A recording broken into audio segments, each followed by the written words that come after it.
A question I see often is, how do you price your woodworking items? And this is a tough question. This is one that a lot of woodworkers really struggle with, and I've struggled with at times also. So for me, now I try to get about $25 to $30 an hour in labor.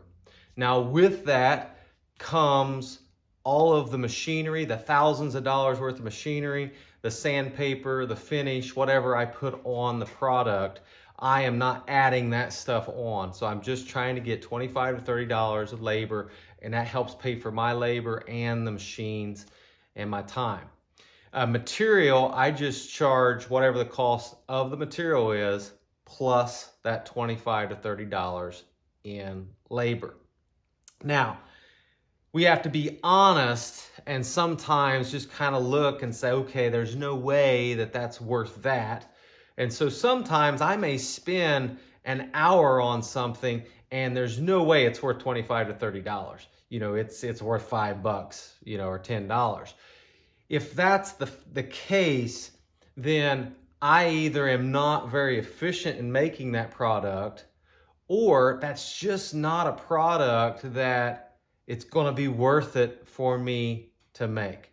And so I try to find products that I can make efficiently, quickly, that whenever a customer or even myself, I take them in, I set them down in front of my wife and my kids, and I'm like, what's this worth to you?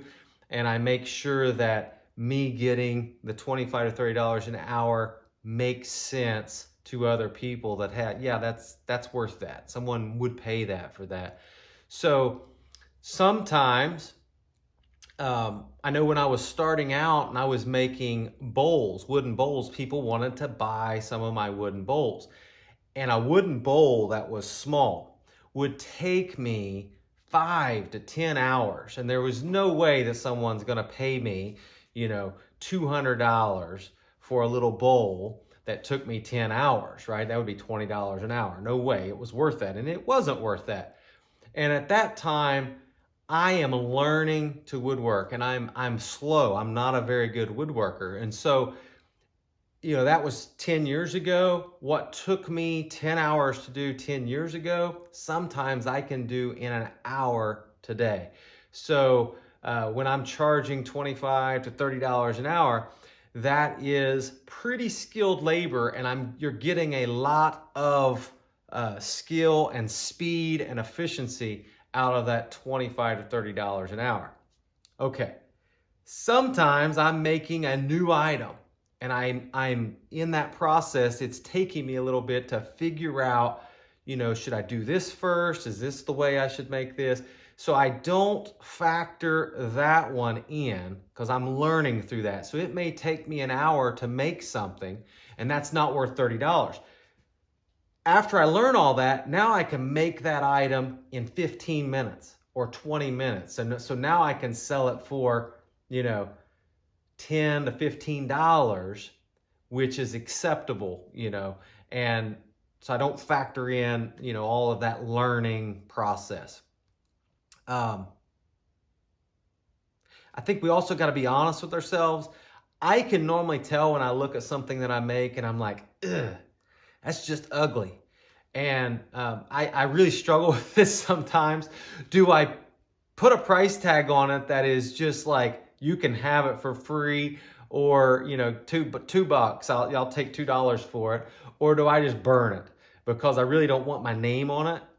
I make things that just are ugly. I think they're ugly. I take them into my wife and my kids. They think they're ugly. And so what do you do with those? You will find people sometimes. I had a bowl that I was not proud of, and some lady fell in love with it. And she said, how much you want for it? And I said, $10. And she about ripped my arm off because she loved it so much for $10. I hated it. I was not proud of it. I did not put Woodworking McDaniel style on it. I was not proud of it, but she loved it, and it was priced cheap, and it was custom made. So, sometimes you'll find people that like something that you hate, but for the most part, I have a pretty good idea okay, that thing is cute, and it only took me 15 minutes. And so I can charge 10 or $15 and I'll make those for 10 or $15 and people will like them and they will not think that that's overpriced. And then I also sometimes, bowls are tough. I make bowls, and some of these bowls, if you make a big bowl, I mean, you got to go get the wood, you've got to dry it, you hope it doesn't split, you turn it while it's wet, you let it dry for 3 or 4 or 6 months, and it warps. You got to return it, you've got to sand it, you've got to, it's just a lot of work, and you end up getting a lot of hours in it. And bowls are just hard. I know my customers think that bowls are too expensive, and they are, but it's just the amount of time that goes into those bowls. Whereas I can make little birds, penguins, rolling pins, and I can make those and maintain the $25 to $30 an hour making those. And the customers are happy because they are pretty cheap. They're pretty inexpensive for a custom made item.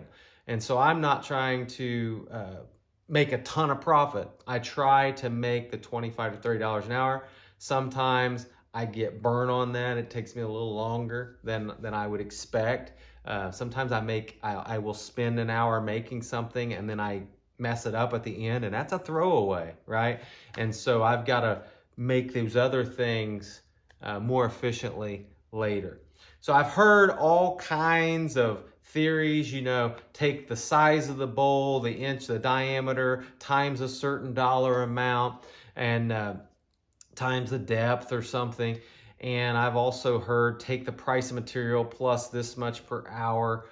And that works kinda, but that really goes into how good are you? Because I've seen some wood turnings that are just ugly. I've made some. So you got to be like, okay, that's not worth anything. And then how fast are you at making the thing? So if you're charging, if I 10 years ago would have charged someone $25 an hour, my woodworking products would have been extremely too expensive.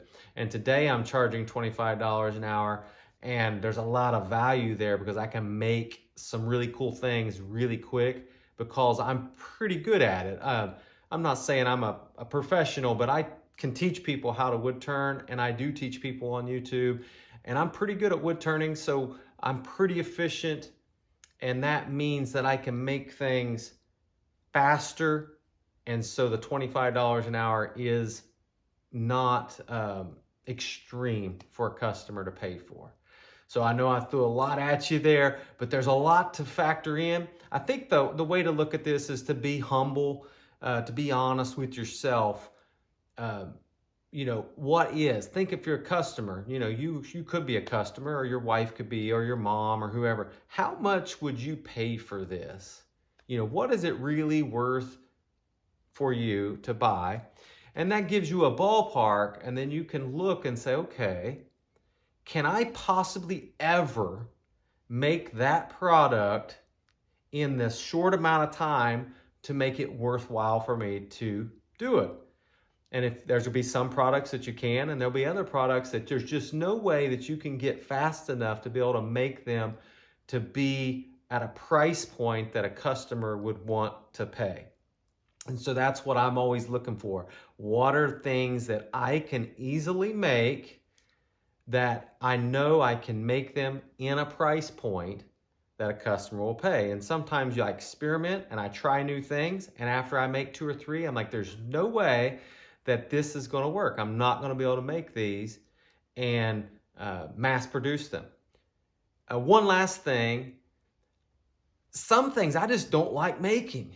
And so if I don't like making things, I am not going to price that at that $25, $30 an hour because I really don't want to make them. So in that regard, sometimes I've just told customers, I'm not interested. Furniture is one thing with drawers. I'm just not interested. Could I make them? Yes. Could I make them at a cost that might be okay? Maybe. I hate making them, so I don't want to get orders for drawers, cabinetry with drawers. I don't enjoy it. And this is a hobby, a side hustle hobby for me. And so I want to make things that I somewhat enjoy. And so I factor that in too, and don't be willing to turn customers away saying, hey, that's just not me, and point them in the direction. There's some local carpenters or woodworkers around here that I've pointed customers to. I'm like, hey, if you're wanting that, I point them in the direction of some people that I know make those type of things, and that's what they specialize in. And so that's what I would recommend. Point people in the direction. Maybe that person, whenever someone's looking for a rolling pin or for a bird or for a penguin or something, they're going to point those customers back in my direction. And I think if we point customers to each other and what we specialize in, we're all better off in the end. So if you got any questions, comments, please let me know in the comments. I know it's a controversial topic, and I know pricing items is constantly a struggle for me and for my wife.